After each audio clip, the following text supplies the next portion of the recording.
the other. No. Yes, one way or the other. The thing about Ember and Bat is they're both heroes that if their hero can sit on top of creeps. So they're going to have all kinds of... It's sustain against sustain. And we saw last game how good the Eye can be. Top lane, Ice just gets poked down. First blood goes the way of 23 Savage. You know, doesn't want to play too aggressive when Crit's been missing from the map so often. You get hit by an arrow under a tower or something and suddenly things can quickly turn around on you. Oh, I didn't even notice the skill build from Abed. 2-2-0. With the arrow set up on mid lane, narrowly dodging it.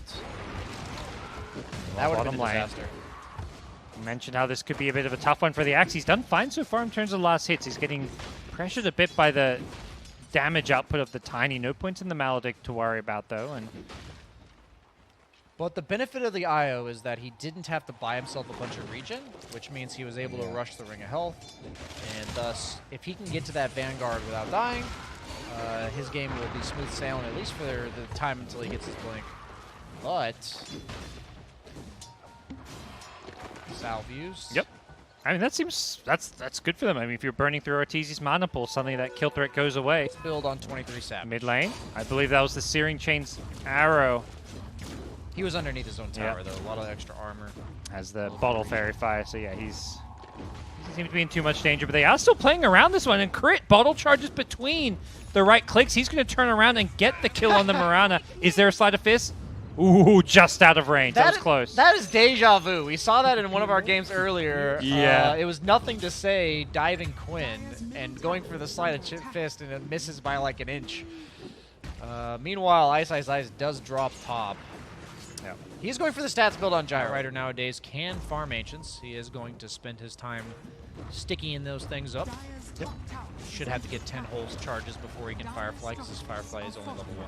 And even though he didn't die mid, he did get pushed out of the lane. He's a full level behind Abed, who is, you know, level 8 and a half, so he needs this farm as well as XP, it feels like. He is, even though the Ember doesn't have the farming build, is doing well here as T1 look to mount a defense at this top tower. I love this rotation by Cuckoo. Yep, he TPs on up, they take out Fly, they get him with the dunk. But Whitemon will pay the price for this one. Cuckoo very tanky with his Vanguard. Can he find more? Maybe wants the Helm of the Dominator creep. The missile will chase down Ice. But I believe everybody has scurried away too far for T1 to really chase down anyone else. If it doesn't work, it's because he didn't apply the promo code correctly. Okay, they're going to throw out the Overgrowth. Should be a lasso to follow this one up. Have they got the damage for it? No, they don't need the lasso. Nice, well, that's really nice. Well played by T1. Chaining it perfectly. Oh, they found the relocate. The Wolves were there. Arrow catches them. Didn't need the setup. Like I said, guaranteed to land. So, consolation prize for EG. Got like that extra 200 HP or so. Yep. So I have that burst. Cuckoo not really feeling like he can do anything maybe, or doesn't have to do anything with his Blink Dagger because he's got it now, but he's kind of just still doing the same thing. They got the kill on Ice. But since then, he's been chilling. This Fly Vision game, he's just got sentries littered around this dire jungle. He's got the Observer Ward, he de-wards there with the help of his Courier. May pay the price for it, but similar to the Ice kills, he is probably not really going to cost EG a whole lot by going down here. He aggroed the jungle camp in order to have the creeps hit him so that he would spin more. That was really cool. He like went out of his way to stop attacking Fly to draw the aggro of the creeps. Also, they killed the Io, so EG getting a support of their own and a tower. Yeah, they are finding all the good trades on this map, it feels like. Up to 3k gold lead. They're down on kills, but not the number that's particularly important right now. I really think block these Wolves, just constantly scouting them out, preventing them making plays, blocking their camps. And they try and make a move bottom, it just doesn't connect, and while that's happening, EG's just walked their way into the Roshan pit now. It's honestly pretty genius by EG that they are just playing for the objective pressure, because the thing about T1's draft that I'm seeing is lacking is that they don't have objective threat until Gyro gets a bunch of items. Until Gyro's hitting really hard, they can't take Roche efficiently, they can't take towers safely, and every time EG forces a rotation from T1, you saw them take mid tower earlier. Now you see them taking Roche. Both teams are farming about the same amount, I think, but there's just objectives for EG. That's pretty much their entire net worth lead. They're coming. So it's just a matter of T1, how much time do they need to buy? No. What are they waiting for? How many of these big items do they think they need in order to make the play to change the status quo of the map right now? That one gets slightly scattered out, but Crit doesn't have any good way of catching him. No Yule Scepter or anything. Has got the Spirit Vessel, so that's going to make life that little bit trickier for these healing supports of T1. They don't want to bleed. The T1 has said they've had enough of towers that they've given up. Yeah. Even 23 Savage inconveniencing his farming in order to defend this, as he does have the Satanic. He is the strongest core on his team to defend towers at this point. Axe doesn't feel comfortable getting initiated onto. The whole point of that hero is to go on them. And Batrider, without a BKB, I think he just dies to a single Searing Chains. I think that will be full to 0 for him. Maelstrom on Ember.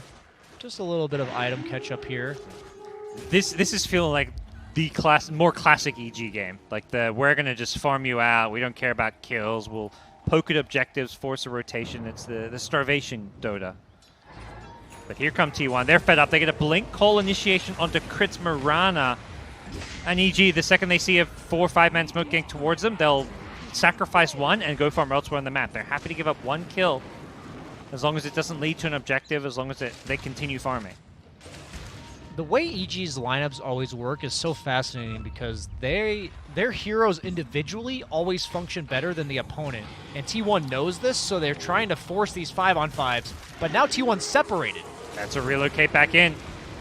Jump in from Abed, finds the eye on the backlines here as Cuckoo does get helped out by the Living Armor. The flak just spreading on out here. Have they got the damage? I don't believe they do.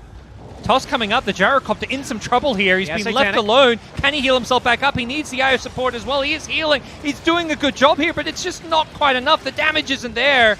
Even with the tether, he's keeping himself alive, but his teammates are just falling one by one as Arteezy gets an ultra kill. Can he get the Rampage? He need to cancel a TP. He won't get the chance to do so. He gets denied the Rampage, but EG convincingly win that fight. Found somebody on EG. EG just ditched them. Like, they just said, hey, Crit, you're dead. See you later. And then T1's not just going to sit there holding each other's hands, so they separate, and EG immediately punishes that. Yeah, and they run at them so fast. You've got this Aghanims on the Lycan now, so the Wolf Bite onto the Tiny can just be so powerful here. As T1 getting very low, that Ember chip and harass you can't run when there's this Ember in the game. So, only thing I can imagine that's scarier than a Tiny, like, killing you is a Tiny that crits, like, 70% of the time for 200% damage trying to kill you here, as we see that exact thing happening here. Yeah, you see this Wolf running at you, and you're like, wait, why is he stunning me? What's going on? It does make him melee. We were wondering about that earlier. Okay. So, Tiny, even with Tree, you don't see him holding it, but he still has all the bonuses of Tree, but he flipped on today. They are having a fantastic day of Dota. Does it feel like T1 has messed up? I don't feel like they've messed up. It feels like a very strategic defeat so far. It's not over yet. They're looking to mount a defense of this tier 2 tower, but the Batrider just gets chased down by the Arteezy Wolf Tiny. They are just getting herded back to their base. Wait, is he melee or not? I can't tell. Yeah, he's that looks pretty melee. Far. Triple kill now. This time, can he get the Rampage? He gets back to the high ground on the IO. The chase is on. Abed wants to finish him off, but he gets nice, well and truly back to safety there as this is feeling pretty hopeless for T1. They just felt like they couldn't do anything this game. They were up like 8 kills to 4 and just nothing happening, but this one has not felt particularly close. I think this game's actually over. Gyro's dead for 30 seconds, and EG think it's over. They're hitting tier 4s. They're going for Throne. If you weren't aware, Tiny will kill your entire base in 30 seconds. Yes. That's cool. Well, you've got to defend your Ancient, and T1 cannot. GG is called, and EG secure themselves their second 2-0 of the day. They've still got one more series to play, so it's good to play 3 series on the day where you're playing your best Dota. As for T1, I'm not sure if they have another series today to play. I know EG had 6 games, but they're going to at some point need to just reset because they're playing decent Dota, especially game 1, but it feels like maybe strategically